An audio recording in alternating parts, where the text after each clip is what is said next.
This is the press release by the affected staff of Garissa County Government. Assalamu alaikum, ladies and gentlemen, members of the press, Garissa County residents in general. We, the members of Garissa County staffs who were unfairly and procedurally sacked by the governor, Nadif Jama Adam, and his administration, have gathered here today to express our concern, frustration, and suffering that we went through for the last 7 months. Going through it right now, after a wide consultation among ourselves, we have decided to come out to the public and express what we have been going through in silence for the last 7 months. It is not a secret that the governor acted against both human rights and the labor laws. He deliberately made the decision to sack us without caring the outcome of his action. Today we demand the following by the governor and his administration. Number one, we demand the restatement of the staff that passed through the verification process and attained criteria of the employment as per the report of the Public Service Board. That's number one.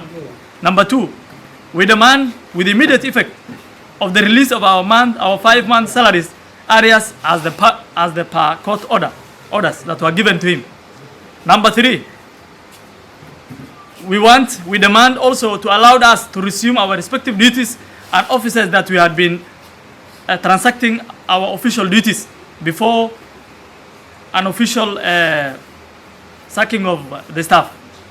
We also demand from him to spare us from any kind of mistreatment or victimization by his administration and him himself also. Finally, we are demanding him also to drop his application that he has appealed against the judgment by the High Court the last week.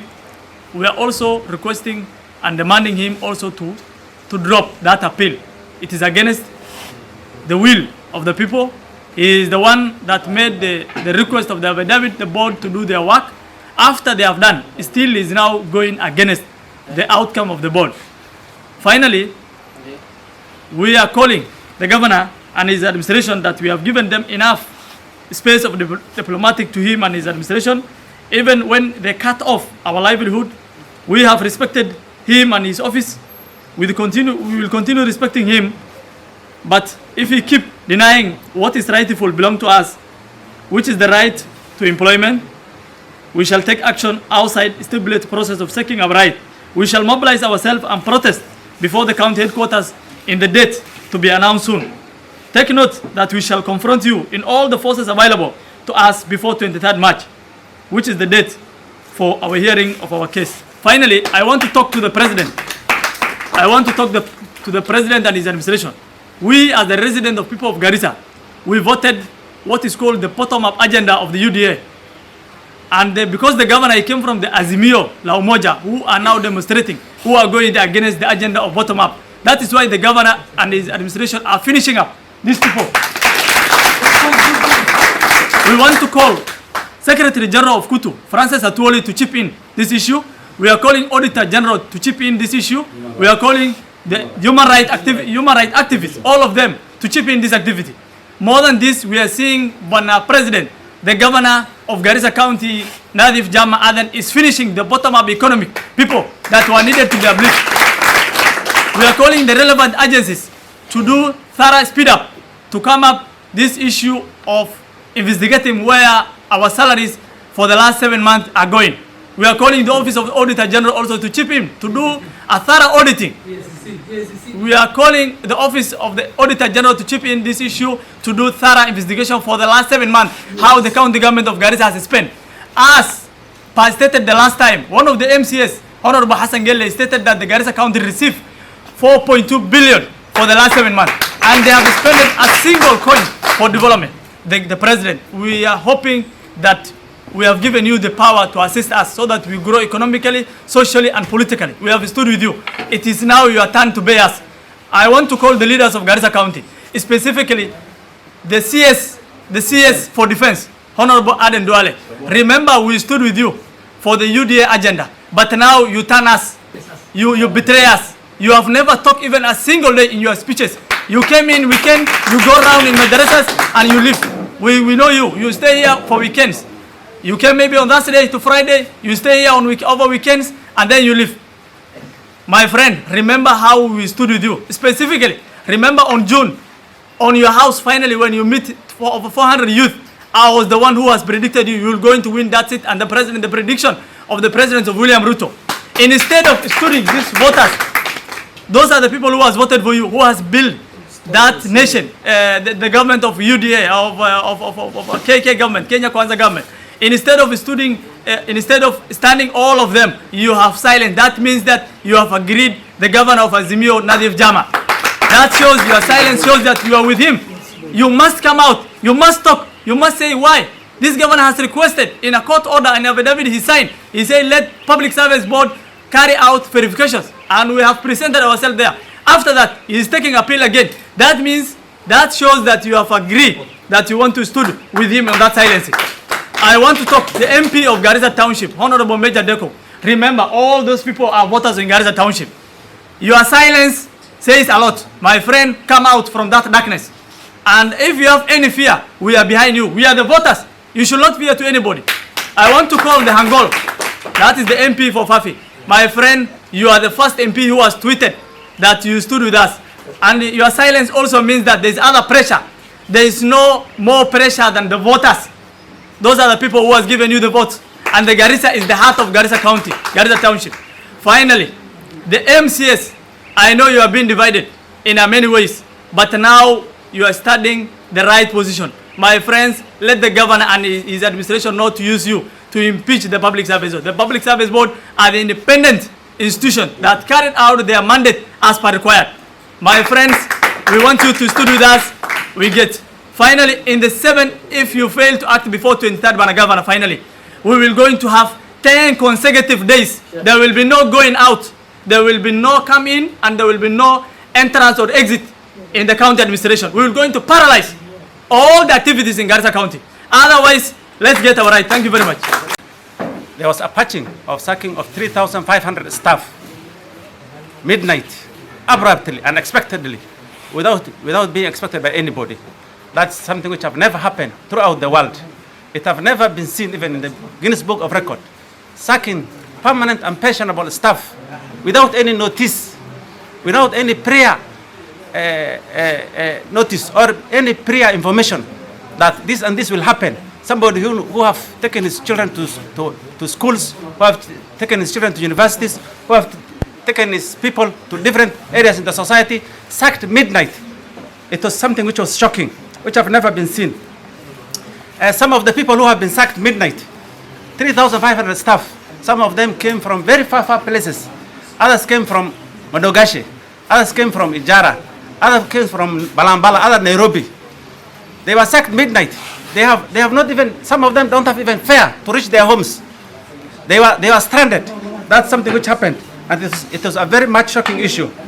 Then when it comes to the sacking, most of these people were hustlers, people who are expecting much from this government, from the government they voted for, hoping that they will be uplifted higher.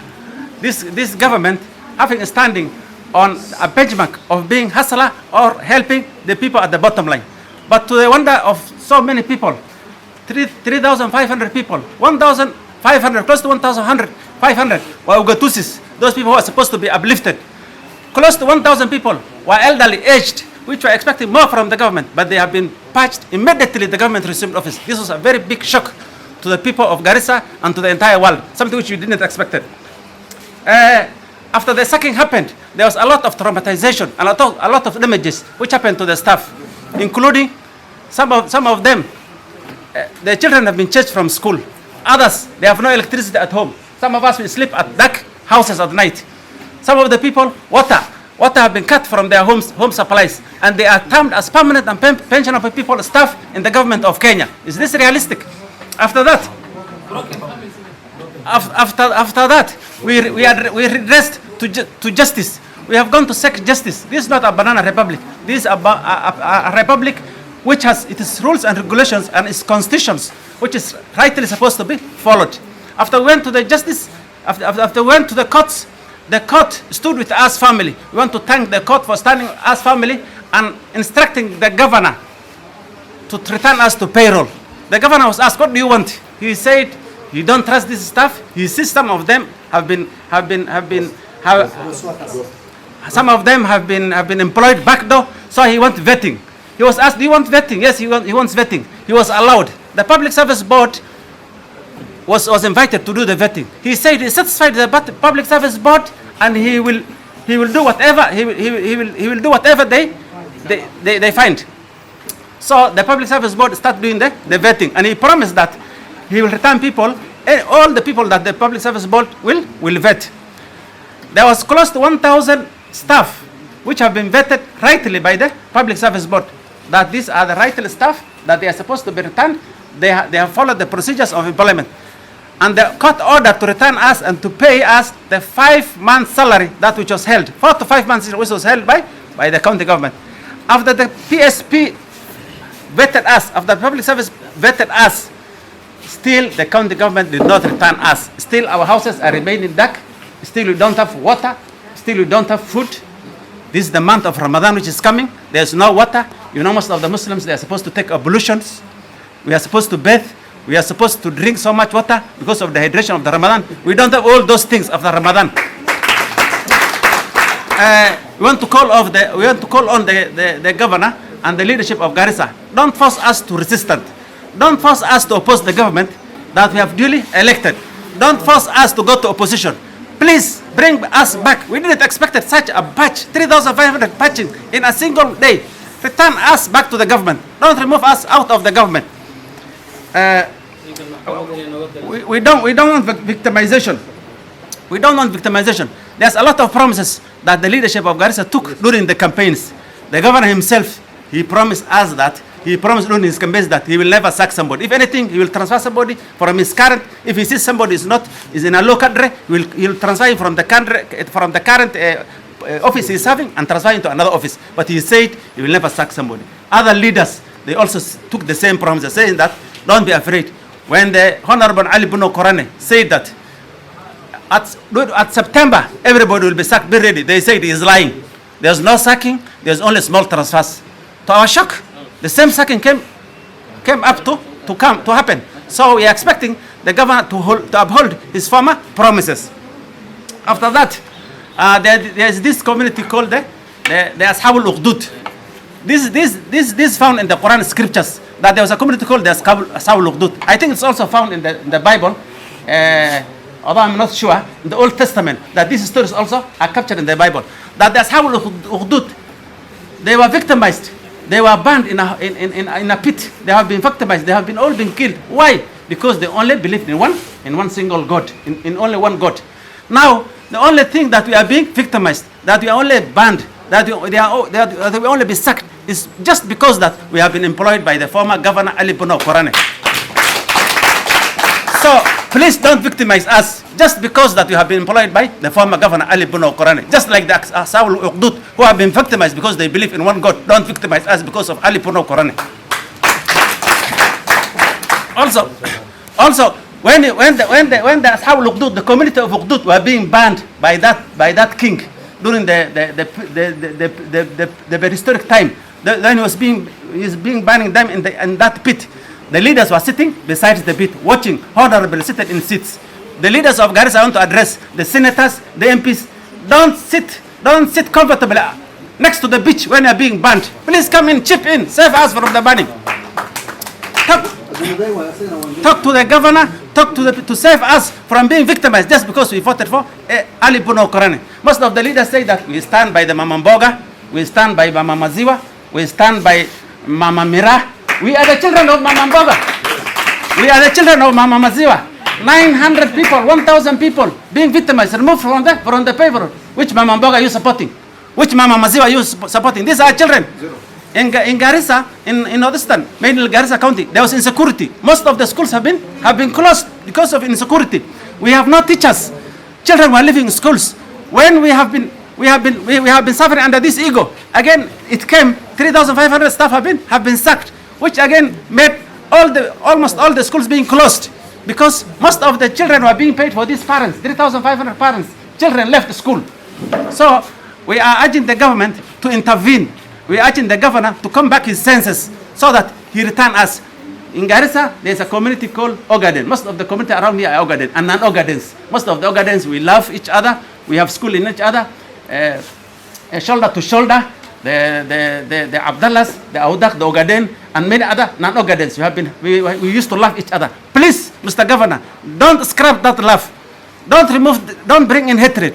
Bring back that love to the community. Bring that living together of the community so that Garissa comes back to the normality. The last thing, the president of Kenya, you took promise that you will never be victimized because of a certain political affiliation. We have been victimized because we voted for Ali Bino Korone. The president, 3,000 people, 3,500 people have been victimized because, and their families, if you add together, this is close to 20,000 people. We want the president to save our necks. We are being victimized. waxaan rabnaa inaan u dirno fariin gabanaha Garissa County Nadiif Jaamac. Nadiif horta reer Garis baan nahay, reer Garisna way isgaranayaan. waxba dadkan reer Garis ee shaqaalaha countiga waxba horta ha mereeraynin ama xaqooda ha dugin. maxaa shaqaalaha devolution horta wixii loo keenay waxa weeye dadka hoose inay ka faa'iidaan. meel walba oo devolution uu ka jiro adduunyada dadka hoose inay ka faa'iidaan baa loogu talagalay. marka waxa isweydiin leh devolutionki Garis markay dadkii danta yaraa ama dadweyne ay wax u tarleed maxaa dadkii danta yaraa loogu istaagay. waxaan hor u arkin taayada majiibtada ka rabnaa Nadiif Governor Nadiif dadkan aad shaqada ka tirtay waa dadkii xasleyga waa dad family yar qabaan waa dad ilaa maanta kullu aroosteen oo ciyaalkoodu hata wali school aan gaarin. marka ninkii sanad ama 2 sano horteed guursaday shaqadaad ka tirtay inta inuu aado. marka waxaan leenahay Governor Nadiif dadka aad baad ugu taagan tahay aad iyo aad baad dadka u midabta koortay. anigu haddaan ay nin ma garanayo dadka waxay sababsadeen hadday tahay siyaasad waa wax laga soo tagay. waxaan ma siyaasadda waqti way furanta tartankana wuu dhamaadaa. adii taadan aad iska taagan tahay wili ma garan. waxaan ku leenahay dadweynahan shaqaalaha Garissa County dadka waa isku naf. shaqaalaha horta bad president samayn president waxa weeyo nin walbo adigu hadda maanta waad buuxini kan ka dambeeyana wuu daadinaya. adi president Garis aad hadda samaynayso waxaan u maleeynaa hatta haddaad dhimato qabriga ka soo hundgareyn doontaa because it's a very bad trend. It's a very bad president. Why do you sack legitimate, educated, young county staff? Why do you want to serve them? Why do you want to condemn their papers? Of course, these are learned people. We have our documents. We have gone to school. We have gone to university. Now, when you want to sack those people who are professional, unataka kubadilisha na nani? dadki geel raacay maarta shaqaale county ka dhig dadki county ka shaqeynay haduu aha culimo iyo haduu mutacallim aha waad u diiday yaa rabtaa county inuu ka shaqeeyo. waa su'aal. maxaan leenahay dad leaders kale Garis laga soo doortay waxaan ognahay dad madax oo madax sare dawladda sare madax ka oo gavanaha arrintan uu ku jiro garab siinaayo waani ognahay waani ogaanay waxaan leenahay dulanka ay culimada horta ka hadleen wixii oo ay qabto dulanka dadka la dulmaayo culimada ka hadleen. anagana haddaanahay shaqaalaha countiga waxaan maleen doorasho way imaan doontaa dadweynena waa loo baahan doonaa dadkana in baad siri doontaa dadka adduunkan dadka in yar baad wax u sheegi doontaa markii dambe filimkaada waa lagu fahmi doonaa. hadda dad waxaa jira filimkooda aan fahanay haddaanahay shaqaalaha reer Garissa County. maxaan inaga codsanaynaa gavanahan aad lugoynaysiin ee aad waxa qaldan ku garab taagantihiin arrinta ayada waa inay ogaanay magaciina inaan sheegno ma rabno.